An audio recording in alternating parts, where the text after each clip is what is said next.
닥터 김민경의 치마 속 이야기. 안녕하세요. 치마 속 이야기를 들려드리는 산부인과 전문의 김민경입니다. 제가 소음순 수술 전문 병원을 운영하면서 재수술을 하러 오시는 분들의 상담을 하게 되는데요. 소음순 수술은 하고 나면 다시 예전으로 늘어나지는 않기 때문에 재수술을 하는 경우가 기본적으로는 드물어요. 오늘은 재수술을 하러 오는 환자분들의 사연과 재수술을 더 신경 써서 하는 이유에 대해서 말씀드리려 합니다. 우선 재수술을 고려하는 경우가 이전에 한 수술이 어쨌든 마음에 안 들어서 오시겠죠. 첫 번째로는 수술면이 울퉁불퉁하게 아문 경우예요. 톱니바퀴처럼 요철이 심하게 남아있어서 수술 상담 받으러 오시는 경우가 있어요. 소음순 정상 부분이 어느 정도 남아있다면 매끈하게 다시 절개해서 재수술을 하게 되고요. 정상 부분이 너무 조금 남아있으면 절개하기가 힘들어요. 이 경우는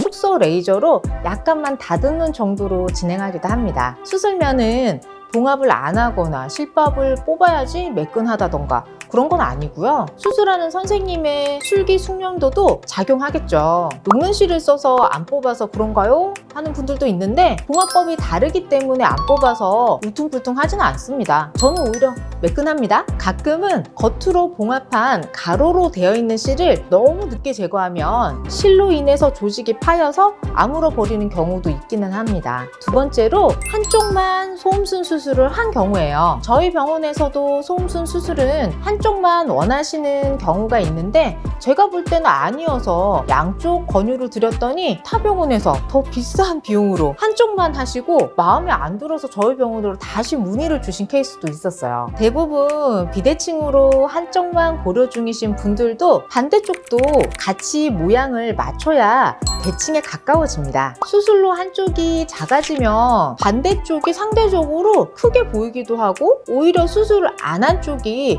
쓸려서 불편해지기도 하세요. 소음순 끝쪽과 안쪽 살성이 다르기 때문에 더 컸던 쪽이 부드러운 살성만 남아있으면 면적은 같지만 높이가 달라지기도 하고 두께의 차이와 길이가 모든 각도에서 완벽한 대칭이 되기는 힘들어요. 3차원적으로 가장 비슷하게 디자인을 하지만 수술 후 모양을 환자분들이 구체적으로 또 예상하기는 힘드십니다. 그래서 저는 한쪽만 수술하는 경우는 거의 없습니다. 세 번째는 환자분들이 소음순이 없어질까봐 너무 걱정이 많으셔서 수술 전에 의료진에게 선생님 자연스럽게 남겨주세요 라고 강조하신 경우에 우리 의사 선생님들은 나름 끝쪽만 하고 많이 남겼다고 하시는데요. 환자분이 생각했던 자연스러운 모양이 아니라 생각보다 길게 남아서 많이 개선이 되지 않아 불만족하는 경우도 있습니다. 또 음액포피가 심하게 늘어지고 두꺼워서 절개가 필요한 경우에 수술을 권유해드렸더니 음액 수술을 너무 많이 무서워하셔서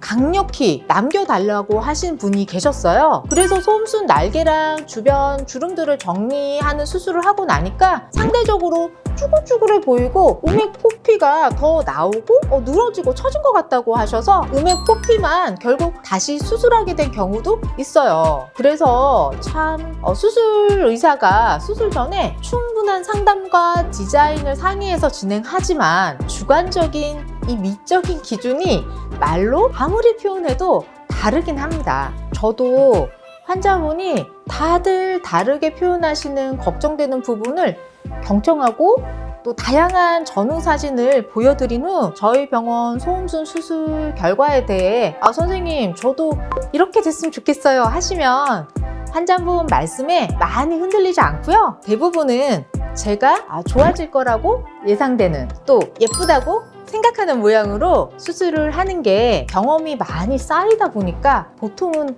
거의 다 맞더라고요. 물론 특이사항은 미리 결정하고 그에 맞게 진행해드려요. 네 번째로 수술 부위가 아물면서 붓기가 다르게 빠지거나 중간에 염증이 생겨서 피부가 늘어나는 경우도 있어서 비대칭이 되는 경우도 있습니다. 이런 경우는 참 예상하기가 힘들지만 중간중간 경과를 잘 보고 수술 부위가 회복되는 기간이 한 6개월 정도 걸리기 때문에 너무 일찍 재수술을 결정하시기보다는 6개월은 지나서 상의하시는 게 좋겠습니다. 마지막으로 수술 부위가 단단하게 흉살이 생겨서 재수술을 고려할 때가 있습니다. 살성이라고 하죠. 체질적으로 상처나 수술 절개 부위 회복 과정 중에 섬유한 세포 증식이 너무 과하게 일어나서 켈로이드나 비유성 반응이 생겨 단단하게 올라오는 경우가 있어요. 소음수는 다른 피부보다는 흉이 거의 안 남는 부위이긴 해요. 그래도 살성이 많이 안 좋거나 부위에 따라서 일부가 심하게 올라오는 경우는 가라앉히는 주사를 맞아서 마무리되는 경우도 있지만 다시 재수술로 절개하고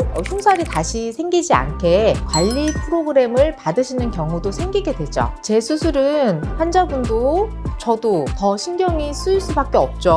환자분은 한번 실패를 경험하셔서 당연히 더 걱정이 되시게 되고 저도 문제가 생긴 수술 부위를 다시 진행해서 마지막 수술이 되게 해드려야 된다는 책임감을 가지게 되고요. 이미 한번 수술한 부위는 혈류가 줄고 조직이 단단한 경우가 많아서 재수술은 크기가 많이 크지 않지만 더 까다롭습니다. 단단하거나 제거해야 되는 부위는 남아있는 한정된 소음순 부위를 가지고 잘 디자인해야 하고 봉합도 줄어든 혈류가 더 나빠지지 않도록 조심해서 수술해야 합니다. 이후 사후 관리도 더 신경 써서 관리 프로그램을 진행해야 하고요. 재수술은 교정을 하는데 이미 전 수술로 인해 완벽한 대칭이 안 될 수도 있고 조직 회복에도 한계가 있어 환자분들의 기대치만큼 안 될 수도 있다는 설명을 죄송하게도 미리 드려야 하는 경우가 많아요. 그래도 대부분 재수술이 잘 돼서 통증도 생각보다 심하지 않고 모양이 많이 개선되면 더 큰 만족을 드리게 될 때 보람을 느끼게 되는 것 같아요. 네, 오늘 또 재수술을 많이 고민하시는 여러분들에게 도움이 되셨기를 바라고요. 한 번 더 용기 내셔서 이 불편한 부분 또 만족하지 못하는 부분이 많이 개선되시기 바랍니다. 다음에 더 좋은 영상으로 찾아뵐게요. 감사합니다.